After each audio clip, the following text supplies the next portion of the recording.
Hello dear students, welcome to Takshashila YouTube channel. This is Kangna Premlani and today I am going to explain poetry section of lesson number 2 of standard 6.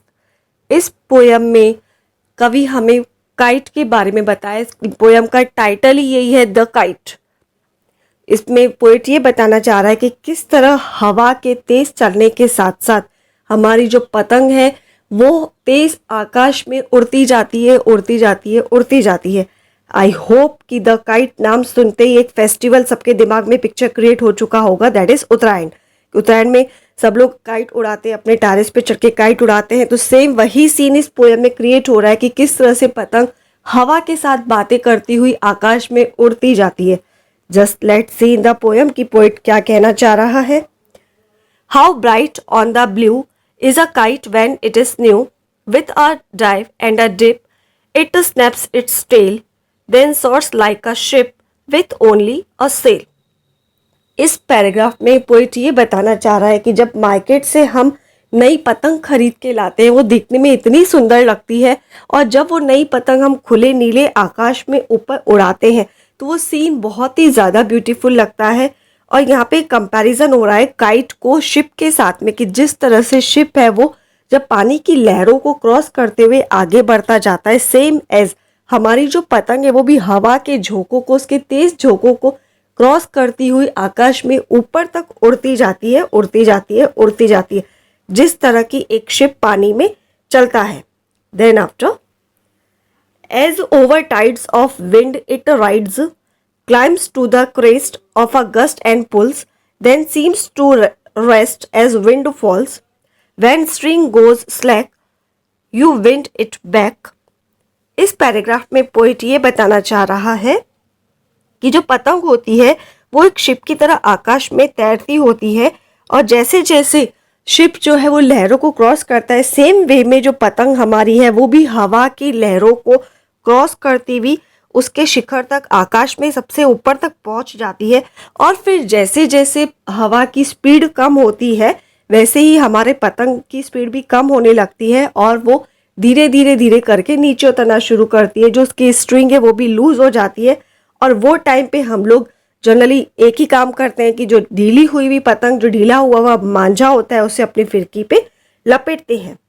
यही second paragraph में poet हमें बताना चाह रहा है। Then after and run until a new breeze blows and its wings fill and up it goes. How bright on the blue is a kite when it's new, but a raggeder thing you never will see when it flaps on a string in the top of a tree. Last paragraph में poet ये बता रहा है कि अब उस समय तक हम लोग दौड़ते रहते हैं जब तक कि नई मंद हवा नहीं चलने लगती। मतलब हम लोग जब पतंग हवा की फोर्स के कम होने की वजह से जब नीचे उतार लेते हैं तब तक का हम वेट करते हैं जब तक कि फिर से हवा अच्छे से फोर्स के साथ चलने शुरू नहीं हो जाती है। और देन आफ्टर पतंग के पंखों में हवा भर जाती है। पतंग के पंख लाइक दैट कि जो हमारी पतंग है, जो काइट है, जब हवा अच्छे से बहने लगती है, तेज हो जाती है, तो उसमें भी पतंग में भी हवा भरने लगती है और वो धीरे धीरे धीरे करके आकाश में ऊपर की तरफ उठ जाती है, चलती जाती है, चलती जाती है।